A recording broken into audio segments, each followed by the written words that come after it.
All right, hello. This is the Shahs of Sunset, Season 9, Episode 9. A friend of mine, or a friend in need, is a friend indeed.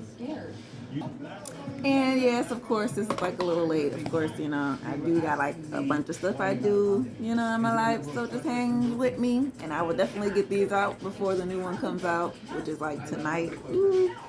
And then, of course, I'll get to that one. So, my bad, y'all. So, we left off with last week at the dinner table with Paulina on the phone. And she basically says, like, look, if y'all supposed to be so close to Mike, then why can't there be no trust in the group? And Gigi like, well, girl, we don't even trust you. So what do you mean? You the one, like I said, she the one who started the mess, at least according to Gigi. And Destiny's like, well, what have I done to you wrong? And she said, oh, you ain't do nothing to me wrong, MJ. And they like, wait, that was Destiny, not MJ. So I guess at this point, Paulina done hung up. And Mike was like, well, she just mad, Destiny, that you tried to tell her that I was controlling and all these type things. And Destiny like, well, when I talk to her, she says one thing about you. And then when we come to you, then you say a whole nother thing. So what's the truth? And Gigi's like, right, can it not just be that she's definitely telling both of y'all want two different types of answers to your question, and it's just all her fault, and she's the one making it confusing? And basically, what's it to you? So Destiny's like, look, this ain't nothing. I know I'm not in it. I'm gonna leave her alone if that's the case, Mike, and we'll just dead it at that. So he like, all right, fine, just leave my girl alone, right? So then Reza's like, well, what about me? And Mike is like, well, like, what's our problem? And Reza's like, look, you just a liar. And if you can stop lying, then maybe we can get back on track. But it's like, dude, your track record shows otherwise. And Mike is like, oh, okay, whatever. But you're the one who keeps spreading lies. Mike is always on defense, and he makes up excuses. But in the end, right, you are a liar, and you can't keep apologizing for it. I think that's what Reza's trying to say. Like, all you do is say sorry, but really, are you really sorry? And you're just gonna keep lying again. And MJ, for some reason, just kind of pipes up to say like how sorry she was to people and how she wants to treat people different and just be a better person, like this whole little thing. And everybody was like, who's she talking to? Like, is she just drinking and just speaking out her ass? Which I guess she kind of was, but it was more geared towards Gigi. So when Gonessa realized that, she like, shit, I'm not ready to really be cool with this girl like that. But baby steps, especially if she's trying to touch me, because MJ tried to give her a hug, and Gigi's like, hell nah, like the devil wants to touch me. Ooh. And it happens, right? So we, good night. But before we say good night, here go Nima on the side. He cannot get Gigi out of his system. He's like, oh my God, Gigi is so hot when she gets sassy. Like, oh my God, I just love her. She's just so hot. And I'm like, dude, what is it? You need to let her go. Just be friends, man. If that's the case, you should have tried it when you had the chance, okay? You blew it. All right, so we got Reza, Destiny, and Gigi. They are eating and talking or whatnot. They kind of bring up the dinner because they said, did anybody eat anything? And remember, MJ was kind of just using her hands to put all this food on the plate. And, Gigi like, look, MJ can eat. I mean, I've seen her eat all types of things, all types of places, and definitely with her hands in the pot, out the pot. And Reza's like, yeah, when Mike goes anywhere to her house or something, he just does not eat her food because he just already knows. And I'm like, oh, hell nah. Don't make her seem like the dirty girl. I mean, she's already, I don't even know. We're going to leave MJ alone for right now. If she didn't, maybe if it was MJ like, 3 years ago, then I say we can rag on her like that. But I say maybe not so much now. And bringing up Mike, we got to go into that conversation they had at the dinner because he kind of just went off on everybody. And Gigi's is like, look, I realize, like, I mean, for one, I like to stay out of everything. I'm not trying to be in nobody's stuff, and I think, Reza, that's what you need to do. You need to just back up, see Mike for who he is, and just take it as that. And you don't have to push nothing. You don't have to hold these grudges. Like, you will feel a lot better if you would just let it go. And Reza's kind of like he realized that in their conversation, but for some reason he just cannot maybe just let it go. Like he wants Mike to be a better person, be a better friend, and not be a liar. And what if, this is the question that Gigi asked Reza, like, okay, you want these things, but what if Mike can't give it to you? What if this is the best that Mike has to offer? What if, this is just, what I'm saying? This is Mike. He's 41 years old. People don't change just overnight. So take him or leave him. It's kind of what Gigi was saying. And Reza's like, he can't do it. He honestly can't do it because why? Of course, he appreciates Mike's friendship. Of course, they've known each other all these years, so he can't just let it go so easily. So you know what? I'm sure at some point they'll get to it, but at least this moment they're not there. We got Nima trying to find him a date, you know what I'm saying? Since Gigi ain't giving him no play, he's like, look, let me put myself out there in the dating world. He's on some apps, the Tinders and all that good stuff. And he having London help him out. London, she's a lesbian, so he figured like, what? That should be like the easiest or the best way. She could help be my relationship coach. And since she's a woman, of course, he'll hook me up, girl, right? So she talking to him about all these profiles and stuff and like what he actually was looking for. Excuse me. And he talking about, at first he was just looking for the hookups. Now he's kind of wants something more serious, obviously, because he wants to get married one day. And she's looking through all his little, like the profile, and she's like, oh yeah, all your answers is wrong. You're supposed to be on here with your profile as if, put it how you're going to be in a relationship. Put things that you want in a relationship from that person, in your answers. So she's trying to tweak a few things. And he's like, oh, no, don't make me sound too, don't make it be too good because, you is a lesbian. So I don't want to attract like that type. I still want to attract straight girls. But I do want them to be a little bit on the, the hoe side. I want them to be like right in the middle, like classy over here. We got classy, hoe, right in the middle. I want that type of girl. She's like, oh Lord. I mean, honestly, Nima, do you even want to know what you want? Like Gigi, because she not a hoe. And, she be classy when she want to be. She rough around the edges. Yeah, he wants somebody like Gigi. Once he get her out of his ass, then he probably have some fun. But he just told London, look, I need your help. I got a couple dates coming up, and how about you coach me a little bit? We'll practice, put you in my ear. I don't know, whatever it takes. Just help me. So she say, okay, cool, I'm down. I'm help you out, brother. All right, cool. We switch to Mike and Gigi. She goes over to his apartment, and Mike is thinking about marrying Paulina. Honestly, I don't know if he was trying to get Gigi's advice or not, but Gonessa just tells him like, look, I used to like Paulina when she first came around. She was cool and fun and everything, but sending the messages to us is just not, I was not feeling it because it's like a backstab betrayal to you.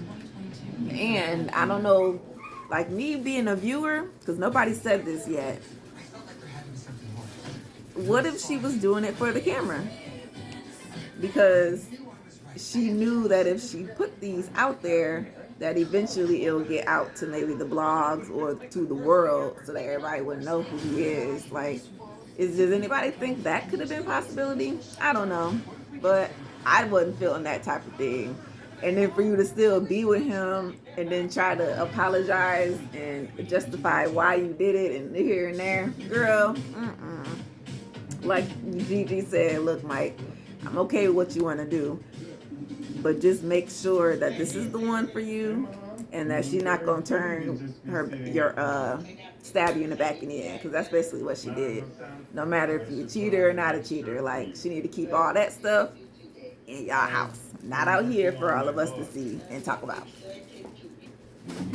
So Reza is talking to his mother on the phone, and he's writing this book about his life, basically, and when you have to write books, you got to talk to people or interview things, and of course he wants his mom's opinion and thoughts and stories about his dad. I believe I want to say he might have passed during the show or before the show, because I remember they did talk at some point about his lifestyle and things. But anywho, he always says, like, look, the way my mama treated my dad, it just always affected him, in his relationships and the way he treats people. And he always never wants to do what his dad did. He don't want to be that same guy.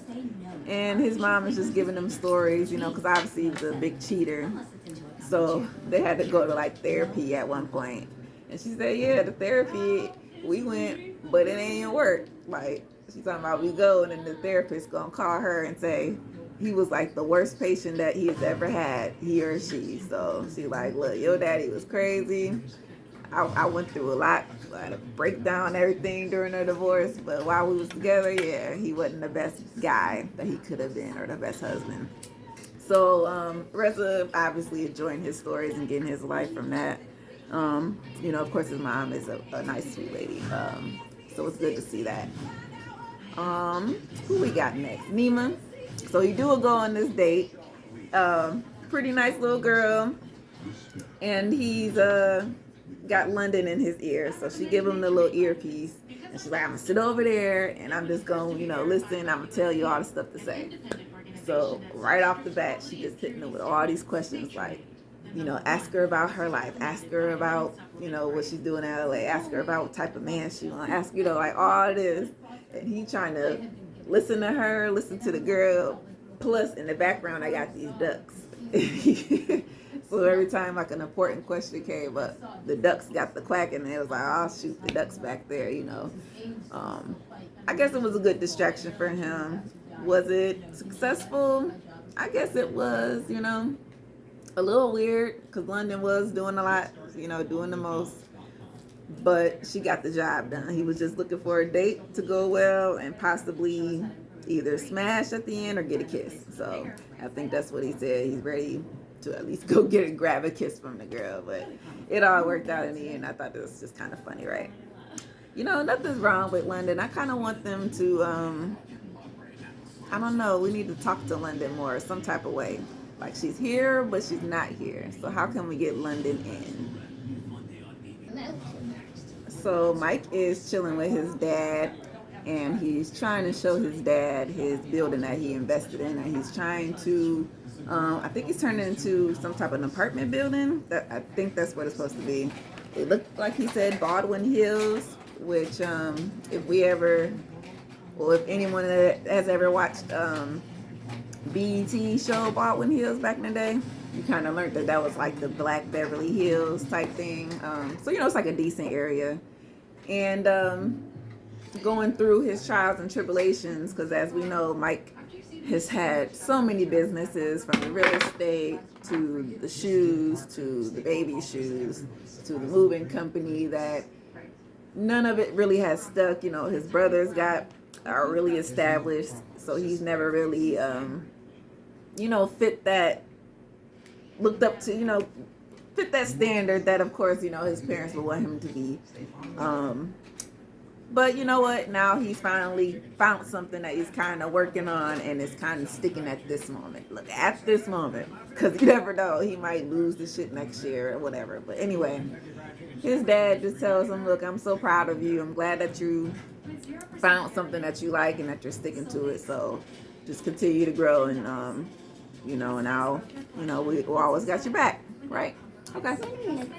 Then we flip to MJ and London. So London is basically playing everybody's therapist, everybody's love coach, everybody's relationship expert. And MJ is just talking about Tommy. You know, they're good in their relationship for the most part, but how can she get him to, you know, ease up just a little bit on Reza, Destiny, and Gigi? Because at this point, Tommy thinks that they are pieces of shit. We just gonna say it. That's the quote unquote from Tommy. Those pieces of shit. So if she wants to keep being friends with them, how can it go about if he's just always gonna be a sourpuss? Don't want to go nowhere. Don't want to hear her talking about them. Like, how is this gonna work? I need Reza to lift this restraining order. I need Gigi to come around more. I need Destiny to come apologize. Like, I need them to step up, and then maybe he will come around. And you know, London's just trying to give her all these type of tips, and of course she got these dumbass weird ones. You know, of course, you know, she gives a good advice about talking to him and things of that nature, but she goes like, "Ooh, let's role play." She likes to role play a lot. Y'all notice that?